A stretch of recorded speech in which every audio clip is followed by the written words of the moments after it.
25% ለሚከፍል ደንበኛ ከ5 እስከ 7% ዲስካውንት እናደርጋለን። እንደምንሰጠው ኦፈር ይለያያል። እንዲሁም ደግሞ 50% የሚከፍል ከሆነ 12% ቅናሽ አለ። 35ም 40ም ለሁሉም ማከፋፈል ቅናሽ አለ። ሌላ ትልቅ ኦፕሽን ደግሞ መነግርሽ ነገር 50% ባንክ የተረጋገጠ ባንክ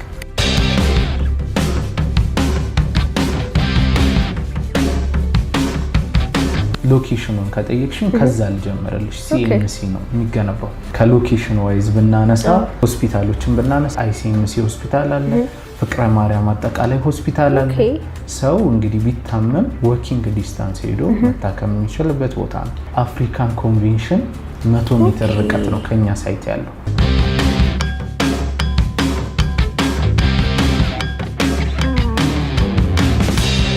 እኛው ሳይት ላይ 5 ስታር ሆቴል እየገነባ ነው።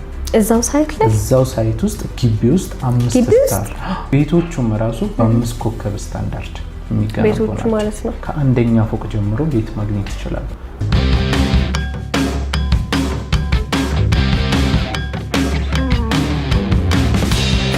ባለ አንድ መኝታ 73 ካሬ ነች ያለችን። ሙሉ መክፈል እችላለሁ ካለ 30% ዲስካውንት አድርገንለት ይጣል።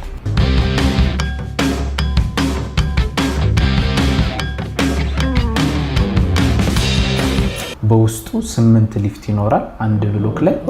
እንዲሁም ደግሞ በግቢ ውስጥ 2 የመዋኛ ገንዳ ግራውንድ ላይ እንዳለ ወኪንግ ዲስታንስ ነው። ለመዝናኛ ቦታ ነው፣ ግሪን ኤሪያ ነው፣ የልጆች መጫወቻ ስፍራ ወይዘው 3 ቦታዎች ላይ አዘጋጅተናል። ሰላም ሚዲያ ተመልካቾቻችን እንዴት ናችሁ? እንግዲህ በዛሬው ቪዲዮ ይዘንላችሁ የመጣ ነው በመሃል ሲኤምሲ በሆቴል ስታንዳርድ እየተገነባ ወደሚገኝ ወደ ድሪም ቢልደርስ ሪል ስቴት ነው። እስቲ ውስጥ እንግባና ያለውን ነገር እናያለን። ሰላም እንዴት ነህ? እንዴት ነሽ አልፋ? ሰላም ነው እግዚአብሔር ይመስገን። እንኳን ደህና መጣሽ። እንኳን ደህና ቆየህ። እንግዲህ ዛሬ ስለ ድርጅታችሁ አንዳንድ ነገሮች ከማውራታችን በፊት ስለ ራስህና ስለ ስራ ድርሻ ትነግረኛለህ ማለት ነው። እሺ እኔ ሚኪያስ እባላለሁኝ። በድሪም ቢልደርስ ሪል ስቴት ላይ የሴልስ ሱፐርቫይዘር ወይም ማርኬቲንግ ሱፐርቫይዘር ነኝ ማለት ነው። ቆንጆ ቤት ነው የመጣሽው። እንግዲህ እንኳን ደህና መጣሽ በድጋሚ። እንግዲህ በጣም አመሰግናለሁ። ድሪም ቢልደርስ ብለኸኛል። ድሪም ቢልደርስ ማን ነው ምንድነው የሚለውን ነገር እስቲ ንገረኝ። ድሪም ቢልደርስ እንግዲህ እንደ ሪል ስቴት የተቋቋመ ድርጅት ነው። ከዛ በፊት ግን ማዘር ካምፓኒ አለ፣ ኬድማስ ትሬዲንግ የሚባል ማለት ነው። ኬድማስ ትሬዲንግ በስሩ ብዙ ሲስተር ካምፓኒዎች አሉት። እንደ ቴራ ኢንጂነሪንግ ታውቂዋለሽ ብዬ አስባለሁ። ቴራ ኢንጂነሪንግ ኮንስትራክሽን ላይ በጣም የሚታወቅ ድርጅት ነው።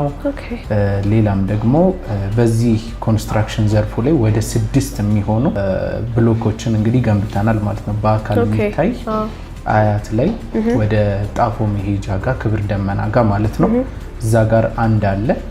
እንዲሁም ደግሞ አሁን የምንገኝበትን ቢሮ መታየውን G+16 ነው እሱ ላይ ማለት ነው። እንዲሁም ሌሎች ቢሮዎችን እንደዚሁ ወደ 6 የሚሆኑ ካምፓኒው ለራሱ ለኪራይ አገልግሎት የሚጠቀማቸው አሉ። ከዛ ግን አሁን ላይ የመጣው ይሄ ድሪም ቢልደርስ ያልኩሽ ሪል ስቴቱ ደግሞ ለሽያጭ ይመጣል ማለት ነው። ሌላ ደግሞ ኬድማስ ላይ ቴራ አልሙኒየም የሚባል አለ። ቴራ አልሙኒየም ማለት የከተማው ላይ አብዛኞቹ ህንፃዎች ላይ አልሙኒየም ፍሬም የገጠመ ድርጅት ነው። ከውጭም ኢምፖርት ያደርጋል ይሄ ድርጅት ማለት ነው። ይሄንን ረጅም ዓመት የቆየ ነው። ሌላው ሶስተኛው ድርጅታችን ደግሞ ዳስ ኢንጂነሪንግ ይባላል። ዳስ ኢንጂነሪንግ ላይ አብዛኞቹ የከተማው ሊፍቶች የምታውቂያቸው ባካፕ ጄኔሬተሮች እነሱ ሁሉ በዳስ ኢንጂነሪንግ የመጡ ናቸው ማለት ነው። አሁን ላይ እንግዲህ ድሪም ቢልደርስን እነዚህ ድርጅቶች አጋዥ ሆነው ይሰራሉ ማለት ነው። ስለዚህ ድሪም ቢልደርስ ስንል ከሱ ጋር አብረው የሚሰሩ በጣም ብዙ ካምፓኒዎች አሉ። በዛ ላይ ደግሞ በጣም የተለያዩ የስራ ድርሻ ላይ ተሰማርተው የምናገኘው ትልቅ ካምፓኒ ነው እያልከኝ ያለው ከሪል ስቴት አልፎ ማለት ነው። ከሪል ስቴት አልፎ በጣም ረጅም ዓመት የሰራ ድርጅት ነው። አቅም ያለው ነው። ኤግዛክትሊ መቼ ተመሰረተ ካልሽኝ ከ20 ዓመት በፊት የተመሰረቱ ድርጅቶች ናቸው። አሁን ብዙ ቦታ ኮንስትራክሽን ሪል ስቴት ላይ የማታገኘው ነገር ምንድነው? የሚሰራላቸው ኮንትራክተር ሌላ ነው፣ እነሱ ቢዝነስ ኦነር ብቻ ናቸው። ገቢና ወጪያቸው ካለመመጣጣናቸው የተነሳ የቤቶቹ ዋጋ በጣም ይወደዳሉ። አላግባብ የሚጠሩት ሌግዠሪ ይባል እንጂ የሌግዠሪ አይነት ፊቸር ላታገኙ ትችላለሽ። ይህ የሚመጣው ከራሳቸው የመጣ ሲስተር ካምፓኒ ስለሌለ እንዲሁም ደግሞ አቅምም ከሌላቸው ድርጅቶቹ ራሳቸው ገንብተው ላይ ሰሩ ይችላሉ ማለት ነው። ይሄ እኛ ጋር የሌለ እንደ አድቫንቴጅ የምንጠቅሰው ነገር ቢኖር እሱ ነው ማለት ነው። አይ በጣም ጥሩ ነገር ነው። በጣም አሪፍ። ታዲያ በመቀጠል ድሪም ቢልደርስ አሁን ላይ ምን ይዞልን ነው የተገኘው ወይ ምን ይዞልን መጣ? ድሪም ቢልደርስ በከተማው ላይ በጣም አዲስ የሚባል ነገር ይዞ የመጣ ነው። እንደዚህ አይነት ሌክዠሪ የሆነ ኮምፓውንድ በፍጹም ይገኛል ብለን ማናስበው ነው። በጣም የማይደገም ትልቅ ፕሮጀክትን የያዝ ነው። ምናልባት ሎኬሽኑን ከጠየቅሽኝ ከዛ ልጀምርልሽ። ሲኤምሲ ነው የሚገነባው። ሲኤምሲ በጣም አሪፍ። ሲኤምሲ ማለት አሁን የመንግስት ትልቅ ትኩረት ያለበት የመጀመሪያው እንግዲህ አሁን ላይ እንቅስቃሴ አለ፣ የኮሪደር ልማት እንቅስቃሴ። የመጀመሪያው ኮሪደር ልማት እንቅስቃሴ የጀመረው እዚህ ነው፣ ከፒያሳ ከየትም ቦታዎች በፊት የሲኤምሲ ነው ያለው። ከሎኬሽን ዋይዝ ብናነሳ በዙሪያ ያሉት ነገሮች ምን አሉ ካልሽኝ ሆስፒታሎችን ብናነሳ ሳንታ ሜሪ የሚባል የውጭ ሆስፒታል አለ፣ አሜሪካን ኢንተርናሽናል ሆስፒታል አለ፣ አይሲኤምሲ ሆስፒታል አለ፣ ፍቅረ ማርያም አጠቃላይ ሆስፒታል አለ። ሰው እንግዲህ ቢታመም ወኪንግ ዲስታንስ ሄዶ መታከም የሚችልበት ቦታ ነው። ትምህርት ቤት ካነሳሽ እያንዳንዱ ኢንተርናሽናል የሚባሉ ትምህርት ቤቶች እዚህ ነው የሚገኙት። ለምሳሌ ካምብሪጅን መጥቀስ እንችላለን። ፍሊፐር ኢንተርናሽናል ስኩል አለ። ከኛ ሳይት ጀርባ ነው ስኩል ኦፍ ቱሞሮ ያለው። ብሪቲሽ ስኩል አለ። እነዚህ ሁሉ የሲኤምሲን ጥሩ ቫልዩ የሚገልጽ ናቸው ብለን እናስባለን። ከዛ ደግሞ ከዚህ በፊት ሰዎች የለመዷት አንድ ሪል ስቴት አለች፣ ፀሐይ ሪል ስቴት የሚባል። ፀሐይ ሪል ስቴት ማለት እኛ ጋር 5ኛ ፎቅ ሲደርስ የኛ ቤት የፀሐይ ሪል ስቴትን ቴራስ ነው የምታየው።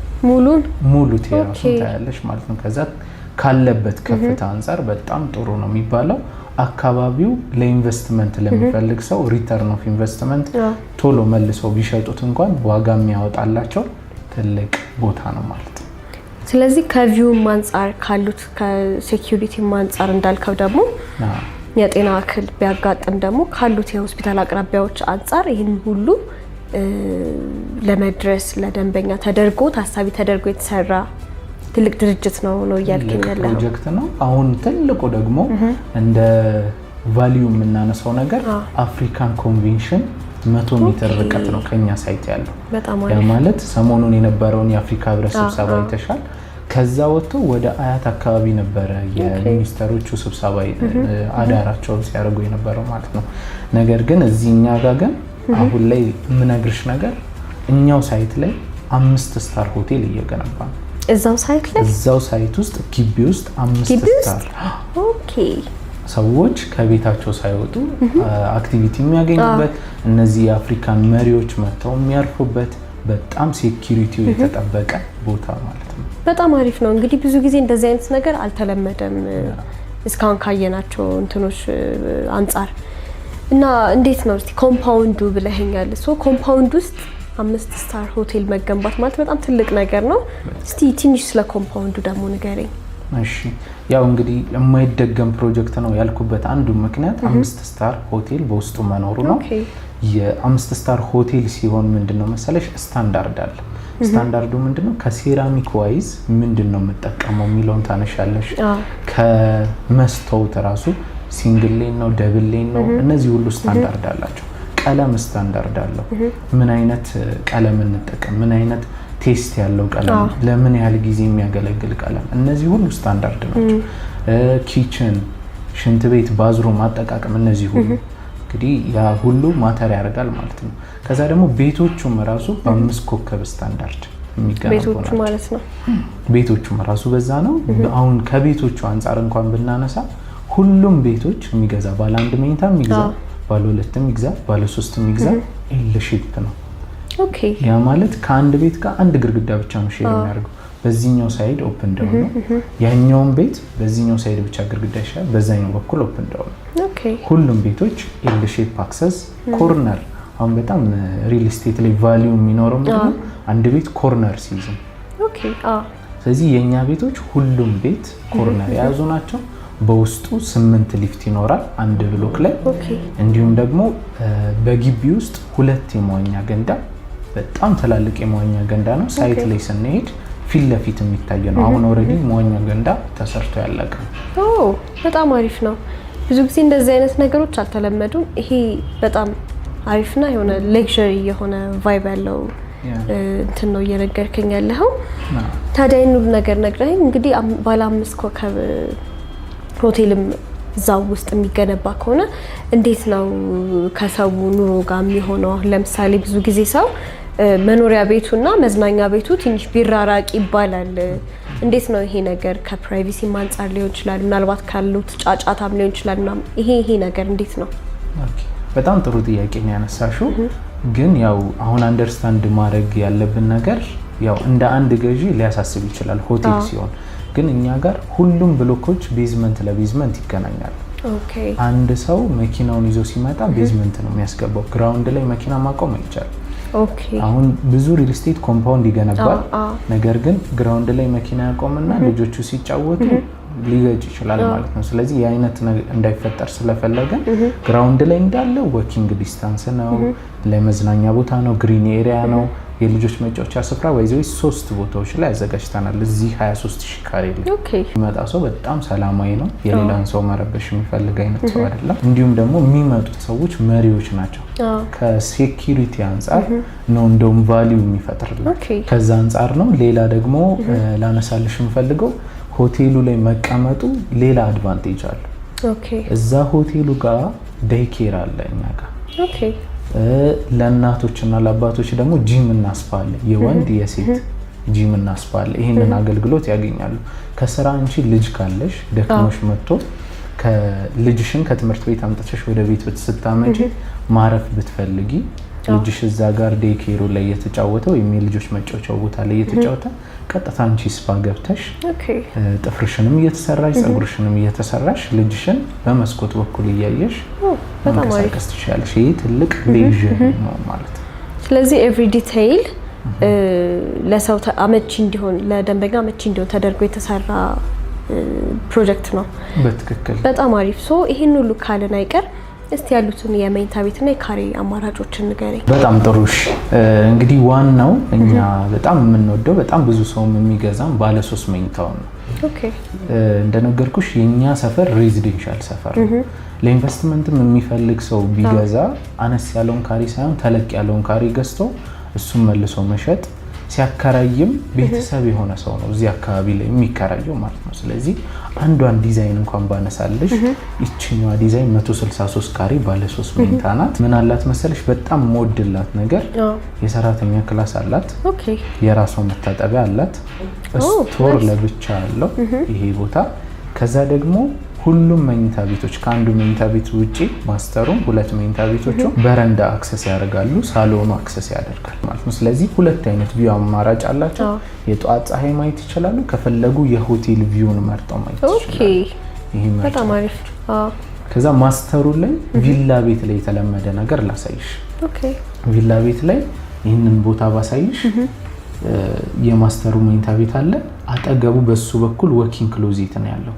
ተራምደሽ ገብተሽ የምትጠቀሚው የቁም ሳጥን ስፔስ ማለት ነው። በዚህኛው በኩል የሴቷ ልብሶች ይቀመጣሉ፣ በዚህኛው በኩል የወንዱ የአባወራው ልብስ ይቀመጣል ማለት ነው። ከዛ እሱን አልፈሽ ባዝሩም ይሆናል ማለት ነው። ይሄ ቪላ ቤት ላይ የተለመደ ነገር ነው። ይሄንን ነው እንግዲህ አፓርትመንት ላይ ያመጣ ነው ማለት ነው። ስለዚህ አንድ ሰው ቪላ ቤት ላይ የሚኖር ያህል ይሰማዋል ማለት ነው አፓርትመንት ላይ ሲመጣ። ከዛ ደግሞ ለየት ያለ ፊቸር የሚሆነው ከአንደኛ ፎቅ ጀምሮ ቤት ማግኘት ይችላል። ከአንደኛ ፎቅ ጀምሮ በጣም አሪፍ። ብዙ ቦታ ላይ እስከ 4ኛ እስከ 5ኛ የንግድ ሱቅ ያደርጉትና ሚክስድ ዩዝ አፓርትመንት ነው የሚያደርጉባቸው። ይሄ ግን ለየት የሚያደርገው ሙሉ ለሙሉ ለነዋሪ ከአንደኛ ፎቅ ግራውንድ እንደነገርኩሽ ወኪንግ ስፔስ ነው። አንደኛ ፎቅ ላይ ጀምሮ ግን ቤት አለ። በጣም አሪፍ ነው። ታዲያ ይሄን ሁሉ ነገር ካልን አይቀር እንዳልከው ከባለ 1 እስከ ባለ 3 የመኝታ አማራጭ እንዳላችሁ ነው የነገርከኝ። ታዲያ እስቲ የካሬውንም ያሏችሁ የካሬ አይነቶችና በዛውም ስላከፋፈል ሁኔታውን ትንሽ ነገር ትነግረኛለህ ማለት ነው። በጣም ጥሩ። ያው ሪል ስቴት ላይ የተለመዱ አከፋፈል መንገዶች አሉ። 3 አይነት ታይም ቤዝድ፣ ፕሮግረስ ቤዝድ፣ ፐርሰንት ቤዝድ የሚባሉ። እኛ የምንከተለው ፕሮግረስ ቤዝድ ፔመንት ነው። ፎቁን ደረጃ ቆጥረሽ የምትደርሽበት ማለት ነው። ሌላ ደግሞ ልዩ ፊቸር እያዘጋጀን ያለ ነው። በሳይቱ በ4ቱም አቅጣጫዎች ካሜራ እንገጥማለን። ከዛ ኮንስትራክሽን ማኔጅመንት አፕሊኬሽን እያዘጋጀን ነው። ያ ማለት ከሳይቱ ኤኒባዲ ከውጪ የሚኖር ሰው ቢኖር ከዛው ሎጊን ብሎ ገብቶ ፕሮግረስ እያደረገ ነው ወይ ሳይቱ ብሎ አት ኤኒ ታይም ሪል ታይም ያለውን ፕሮግረስ ማየት ይችላል ማለት ነው። እኛ ግን የምንቀበለው በኢትዮጵያ ብርና በኢትዮጵያ ብር ብቻ ነው ማለት ነው። ኦኬ በጣም አሪፍ ነው። ግንባታ ሂደት ለምትከፍሉ በ10% ቅድመ ክፍያ መጀመር ይችላሉ። ባለ 1 መኝታ በ720 ሺህ ብር፣ ባለ 2 መኝታ በ1 ሚሊዮን ብር እንዲሁም ባለ 3 መኝታ በ1.3 ሚሊዮን ብር ቅድመ ክፍያ ጀምራችሁ ቀሪውን ያለምንም ዋጋ ጭማሪ በ10 ዙር መጨረስ የምትችሉ ሲሆን በአስገራሚ ፍጥነት በሚገነባው በዚህ ሳይት ላይ ካሽ 100% ለሚከፍሉ 30% ቅናሽ ኖሮታል። ባለ 1 መኝታ በ5.3 ሚሊዮን ብር፣ ባለ 2 መኝታ በ7.8 ሚሊዮን ብር፣ ባለ 3 መኝታ በ9.9 ሚሊዮን ብር አቅርበንሎታል። ሌላ ትልቅ ኦፕሽን ደግሞ መነግርሽ ነገር 50% ባንክ የተረጋገጠ ባንክ 50% ባንክ ከዚህ በተጨማሪ አለው ማለት ነው። በጣም አሪፍ ነው። አንድ ደንበኛ 50% ብቻ ነው መክፈል የሚጠበቀው። አሁን ብዙ ቦታ ላይ የማታገኛቸው ነገሮች አሉ። ባንክ ሲሆን የተረጋገጠ ላይሆን ይችላል። ከጊዜ ሂደት በኋላ እናመቻቻለን። ይሄ ግን የተረጋገጠ ስሙን ምን ጠቅስልሽ ውሉ ላይ የሚጻፍ ሪል ስቴት አለ። እንግዲህ በጣም ጥሩ ነገር ነው እየነገርከኝ ያለኸው። ግን እንደዚህ ዋጋው ደግሞ እንደዚህ አፎርድ ለማድረግ የሚያስችል አይነት ዋጋ እንዲሆን ያደረገው በካሬ ስንት ቢሆን ነው? በጣም ብዙ ሰው ራሱ ግራ የሚገባው ይሄን ሁሉ አሜኒቲ ሰጣችሁ የካሬ ዋጋ ይሄን ያክል ዋጋው እንዴት ሊቀንስ ቻለ ይላል ማለት ነው። ስለዚህ ይሄንን ማለት የቀነሰበት ዋናው ምክንያት ቅድም የነገርኩሽ ነው። የኛ ሲስተር ካምፓኒዎች ናቸው ሁሉን ነገር የሚሰሩት። እንግዲህ በጣም ደስ ይላል። በጣም አሪፍ ነው። ይሄን ሁሉ ነገር እኔም ከሰማው ያቀር እንግዲህ በጣም ጥሩ የዲስካውንት አማራጭ ነው ይዛችሁ ያቀረባችሁት ማለት ነው። ነገር ግን ያው አንዳንዴ እንደየሰው ፍላጎትና እንደየሰው አቅም ስለሚለያይ ሙሉ የመክፈል አቅም ለሌለው ሰውስ በየራሱ በሚፈልገው ፐርሰንት በሚከፍልበት ሰዓት ላይ የየራሱ ዲስካውንት አለው? እንዴት ነው? ሁሉም ላይ አለ። አሁን 25% ለሚከፍል ደንበኛ ከ5 እስከ 7% ዲስካውንት እናደርጋለን። እንደምንሰጠው ኦፈር ይለያያል። እንዲሁም ደግሞ 50% የሚከፍል ከሆነ 12% ቅናሽ አለ። 35ም 40ም ለሁሉም ማከፋፈል ቅናሽ አለ። እንግዲህ በጣም ጥሩ ነገር ነው ድሪም ቢልደርስ ይዞ የመጣው። ከዛም ባሻገር ደግሞ እንግዲህ ለደንበኛም ተደራሽ በመሆን መልኩ ይሄን ሁሉ ይዞ በመምጣቱ በጣም ደስ ይላል። ግን ይሄን ሁሉ ነገር ነግረኸኝ በተለይ ደግሞ ከሀገር ውጪ ላሉት ሰዎች ይሄንን እድል እንዴት ነው ማግኘት የሚችሉት? ወይም የዚህ የድሪም ቢልደርስ ሪል ስቴት ቤት ባለቤት መሆን ለሚፈልጉ ውጪ ለሚገኙ ደንበኞቻችን እንዴት ነው ተደራሽ የምትሆኑት? በጣም ጥሩ ጥያቄ አነሳሽ። አሁን ድሪመር የሆነ ሰው ማለት ቤት መግዛት የሚያስብ ሰው የሚጠይቀውን ጥያቄ የሚጠይቅሽ። አሁን በጣም ብዙ ዲያስፖራ ወገኖቻችን ይቸገራሉ። አንዳንድ ጊዜ ተወካይ በማጣት አንዳንድ ጊዜ ደግሞ ዶክመንቱን በስነ ስርዓት ባለመያዝ ምክንያት ማለት ነው። እኛ ጋር ሁለት አይነት አማራጭ አለ። የሚያምኑት ተወካይ ካለ ሙሉ ውክልና የሰጡት ካለ በውክልና መጨረስ ይችላል። አይ ተወካይ የለኝም ካሉ ደግሞ ቀጥታ ራሳቸው ገዝተው በዲኤችኤል ውሉን ልከንላቸው ራሳቸው እኛ ጋር የሚቀረውን ውል መልሰውልን ከኛ ጋር ቤተሰብ መሆን ይችላሉ። የዚህ ህልም ተካፋይ መሆን ይችላሉ። በጣም አሪፍ ነው። ሶ ይሄንን ሂደት ለማካሄድ እዚህ ድረስ መምጣት አይጠበቅባቸውም ማለት ነው። ወይ በዲኤችኤል በኩል ወይ በተወካዮቻቸው በኩል ብለናል። ታዲያ እናንተን ቤት በኩል ልናገኛችሁ እንችላለን? ታስቀምጥልን ስልክ ቁጥር ወይ ማድራሻ ካለ? በጣም ጥሩ። ስለዚህ አሁን አጠቃላይ እዚሁ ቀረጻ ላይ ስልካችን ይቀመጣል። በዛ በሚያዩት ስልኮች መደወል ይችላሉ ማለት ነው። አሁን ላይ ደግሞ ያወጣናትን የዚችን 100% ሲከፍሉ 30% የሆነውን ቅናሽ አቅም ያላቸው ሰዎች ቢጠቀሙበት ጥሩ ነው። ለአጭር ጊዜ ስለሆነ የሚቆየው እዚህ ያንን ቢጠቀሙበት ብዬ አስባለሁ ማለት ነው። በጣም አመሰግናለሁ። እሺ እናመሰግናለን።